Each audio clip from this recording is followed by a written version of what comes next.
Halo designers, belajar lagi ya bersama saya Iqbal Hadi. Di konten kali ini kita akan belajar apa itu prinsip atau hukum dari Gestalt. Nah, sebelum kita masuk ke topik utama ya, saya akan ajak kalian untuk intermezzo terlebih dahulu ya, untuk intro dulu, pendahuluan. Di setiap hari kan kita menggunakan aplikasi ya, dengan antarmuka umum yang biasa kita lihat gitu. Ada button, ada card, ya ada menu navigasi dengan tata letak dan bentuk komponen yang sudah familiar gitu. Jadi mau aplikasi apapun, mau website seperti apapun, udah familiar aja gitu layoutnya, tata letaknya, ya komponen-komponennya. Tapi pernah nggak kalian berpikir kenapa gaya desain dan tata letak pada aplikasi atau website semuanya memiliki struktur yang hampir sama? Ya, kenapa sih menu navigasi didesain seperti ini ya? Kenapa daftar produk ditampilkan seperti ini? Dan kenapa tata letak didesain seperti ini? Prinsip Gestalt adalah salah satu jawaban hukum desain yang desainer gunakan dalam mendesain antarmuka yang familiar di mata pengguna. Prinsip Gestalt, secara definisi singkat, itu adalah seperangkat prinsip dalam psikologi. Jadi dia itu ilmu psikolog yang pertama kali diusulkan oleh psikologi Gestalt. Jadi psikologi Gestalt ini itu adalah nama kelompok psikologi dari Jerman ya, untuk menjelaskan pengamatan bahwa manusia secara alami melihat objek sebagai pola dan objek yang terorganisir. Contohnya nih, saya tampilkan gambar seperti ini. Apa yang terlintas di benak kalian ketika melihatnya? Saya berani taruhan ya, kalian melihatnya ini adalah bola dengan duri gitu. Padahal ini hanya gambar kerucut yang banyak gitu, yang dibuat seolah 3 dimensi, tapi otak kita itu mengisi ruang kosong di antara objek-objek tersebut, sehingga terjadilah bentuk bola dengan duri. Atau contoh lain, seperti ini. Apa yang kalian lihat? Ayam, panda ya.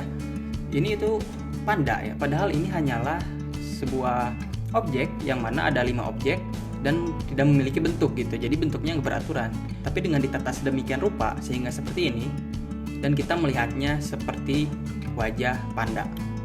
Nah, itu adalah salah satu contoh dari prinsip Gestalt. Prinsip Gestalt itu ada 8 ya. Tapi di konten kali ini saya hanya akan membahas 5 dari 8 hukum atau prinsip Gestalt. Antara lain ada common region, ada proximity, connectedness, closure, similarity. Oke, kita mulai dari hukum pertama, yaitu law of similarity atau hukum dari kesamaan. Hukum ini berbunyi bahwa mata manusia cenderung melihat elemen yang serupa sebagai satu kesatuan atau satu kelompok. Contohnya nih, saya kasih gambar lingkaran-lingkaran seperti ini. Pasti spontan ya, kalian melihat ini sebagai satu kesatuan ya, atau satu kelompok yang disebut kelompok lingkaran yang berjumlah 9. Tapi lain cerita kalau saya ubah bentuknya menjadi seperti ini. Ada lingkaran, ada segitiga, ada persegi. Saya berani taruhan kalian melihat ini sebagai 3 kolom, bukan 3 baris. Kenapa? Karena hukum tadi berbunyi, mata manusia cenderung melihat objek yang memiliki bentuk yang sama itu sebagai satu kelompok. Sehingga kalian melihat ini sebagai 3 kolom yang sama. Ada kolom persegi, ada kolom segitiga, ada kolom lingkaran. Tapi saya coba ubah menjadi seperti ini ya, saya kasih warna. Nah, dengan kayak gini, kalian udah nggak lihat ini sebagai 3 kolom, tapi udah 3 baris. Ini artinya apa? Kesamaan dari bentuk bisa digeser oleh kesamaan dari warna gitu. Jadi di prinsip Gestalt itu ada kasta ya. Kasta itu jadi kesamaan bentuk bisa kalah oleh kesamaan warna seperti contoh ini. Dan kesamaan warna bisa kalah oleh proximity ya, atau ruang gitu. Nanti kita akan bahas di hukum selanjutnya. Nah, dengan mengetahui hukum ini, apa manfaatnya? Desainer bisa merancang komponen antarmuka yang memiliki bentuk yang sama. Seperti contoh kali ini, saya membuka website dari Growth Design ya. Mereka itu mendesain button ya untuk navigasi bar di kiri itu dengan bentuk yang sama, yaitu lingkaran ya, lingkaran panjang gitu. Dan juga cardnya itu dibuat seperti ini. Sama semua cardnya. Ini seakan memberi intuisi kepada pengguna bahwa komponen ini memiliki fungsi atau perilaku yang sama jika ditekan. Jadi bentuk itu bisa menjadi pembeda antara komponen satu dengan komponen yang lainnya. Nah, di sini desainnya itu dibuat untuk text field itu bentuknya seperti ini ya, dan untuk button bentuknya seperti ini. Itu membedakan bahwa ada kelompok untuk input data, ada kelompok untuk button gitu. Dua kelompok ini tidak memiliki fungsi yang sama. Dan juga ada kelompok untuk card, bentuknya sama gitu. Nah, ini adalah contoh penggunaan dari hukum similarity atau hukum kesamaan. Kita lanjut ke hukum yang kedua, yaitu law of proximity. Hukum ini berbunyi, elemen yang berdekatan cenderung dianggap satu kelompok yang sama ya. Kalau di hukum sebelumnya itu bentuk atau warna, di hukum ini adalah elemen yang berdekatan. Kita di sini berbicara tentang ruang ya, atau white space. Saya kasih contoh, kayak tadi lagi ya, ada sekelompok lingkaran. Kalau kita mengacu pada hukum kesamaan ini, kita melihatnya sebagai satu kelompok. Tapi ketika saya beri ruang, otomatis otak kita menganggap ini sebagai dua kelompok yang berbeda. Benar gak? Meskipun saya ubah bentuknya seperti ini. Kayak tadi, ada lingkaran, segitiga, dan persegi. Tapi ketika saya kasih ruang, ya, maka akan menjadi dua kelompok yang berbeda.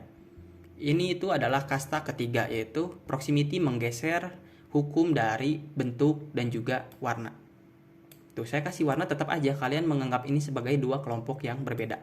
Karena ada ruang di antara segitiga dan juga persegi. Nah, hukum ini dipakai desainer untuk mendesain tata letak ya. Dikasih ruang gitu. Seakan memberitahu bahwa section ini atau bagian ini itu berbeda dengan bagian yang lainnya. White space itu penting di dalam desain antarmuka ya. Seperti ini contohnya ya, ada LinkedIn. Ini adalah halaman beranda dari LinkedIn.